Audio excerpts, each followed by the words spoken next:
factor investors. Should you combine or separate your factor exposures? That's right. We are jumping into a friendly rivalry as old as Coke versus Pepsi as we continue investigating how to build better stock portfolios. First off, if you don't know what factor investing is, I recommend you check out this video right here. But if you're familiar with factors and have generally found the evidence for things like value and momentum to be appealing, there will come a time where you will have to choose between mom and dad. Do you combine your factors or do you target them separately? So let's review our options, starting off with the integrated approach, which argues that investors should select all factors they are wanting to invest in, score them, and then simultaneously invest in the best average ranking stocks. Firms like AQR and JP Morgan have been long-term proponents of this research. Then there's the mixed approach, where you target the top ranking stocks in each of your desired factors. Then you invest in them separately, but end up with a mix at the portfolio level. Firms like DFA and yes, Alpha Architect, aka us, have argued for this method. At first, this may seem like a tomato-tomato situation, but the portfolio effects are different enough that we should at least talk about them. And that is why we're here. In this video, we'll go over why someone should consider investing in an integrated portfolio approach, who could benefit from it, and who could potentially benefit from the other side of the argument and invest in siloed portfolios. Let's first begin by arguing for an integrated approach. And for that, we'll briefly talk about the AQR paper, long-only style investing. Don't just mix, integrate. In each of these graphs, the y-axis represents a stock's momentum exposure, and the x-axis is going to represent a stock's value exposure. In both cases, we can assume the higher readings have higher expected returns, i.e., the higher, the better. The mixed approach targets these stocks in yellow. And notice that while the approach does target more of the outliers in each factor, it does leave a whole lot of potential quote unquote good stocks out of the picture. So here's the main problem for the mixed approach.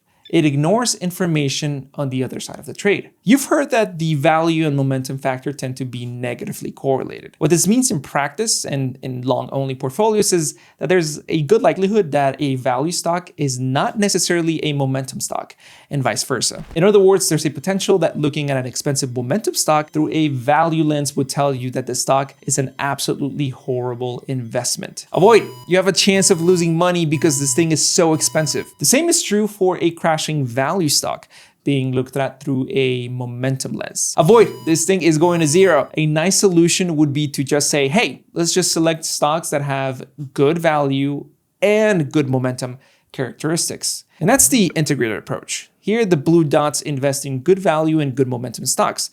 But notice how it avoids the outliers. In this graph, you can see the whole picture. Green dots represent stocks in both the integrated and mixed approach.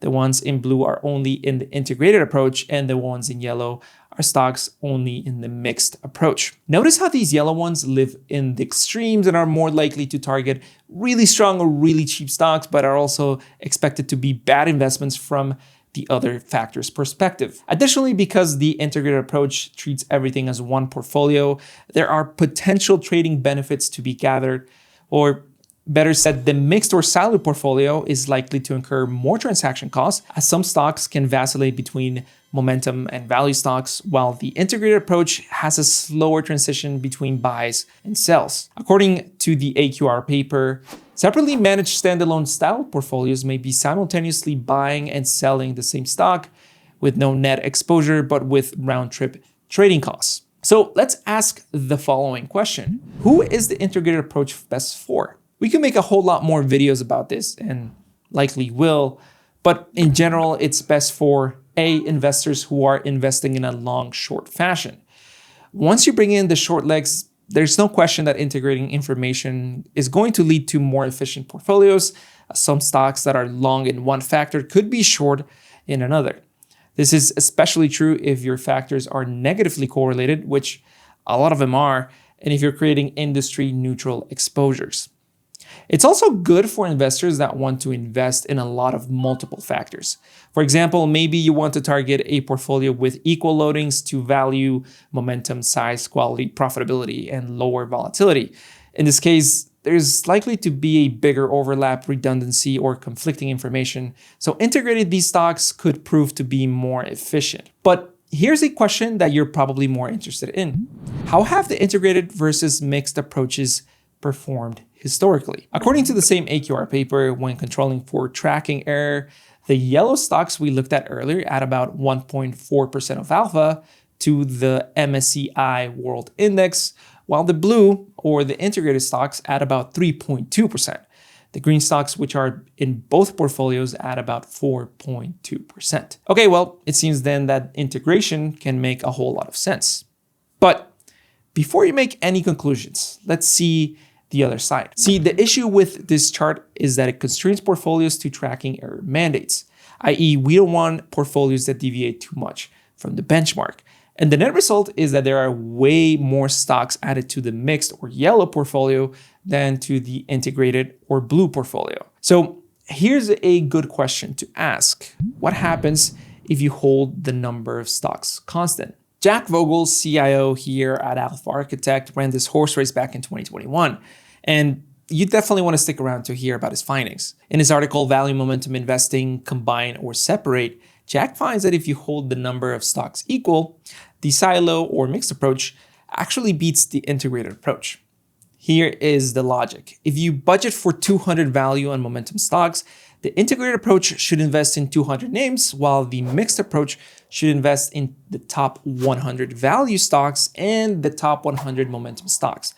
And historically, this approach has had higher returns. As you can see, the separate or mixed portfolio beats the combined or integrated portfolio for any given number of stocks held.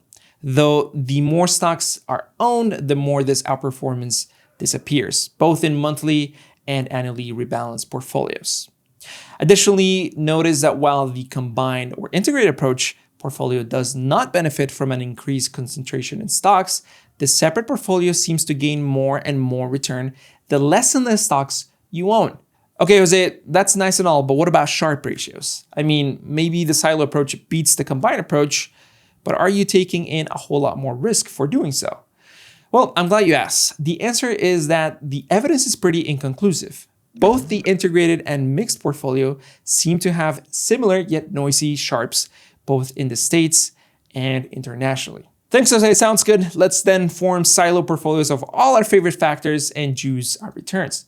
Well, hold on. Notice that we're specifically talking about value and momentum. This may not apply across all factors, as not all factors benefit from an increase in concentration. Remember how I mentioned that if you hold all factors in the same esteem, it may be better to integrate? The issue for us is that we don't hold all factors in the same regard. Value and momentum seem to be some of the best returning historical factors that benefit the most from concentration. And so it turns out that owning the outliers in these two factors may actually be pretty important. Additionally, return attribution is most easily done using the mixed approach, which could also add potential behavioral benefits to factor investors. But going back to this chart, this negative relationship between the number of stocks owned and the historical returns needs to be investigated further.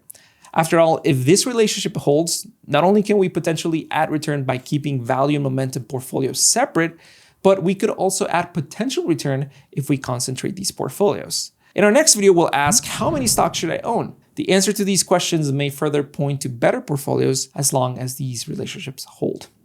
Here at Alpha Architect, our goal is to empower investors through education. We're an asset management firm that focuses on delivering affordable alpha to our clients. If you want more educational content like this, head to alphaarchitect.com. I'll see you there.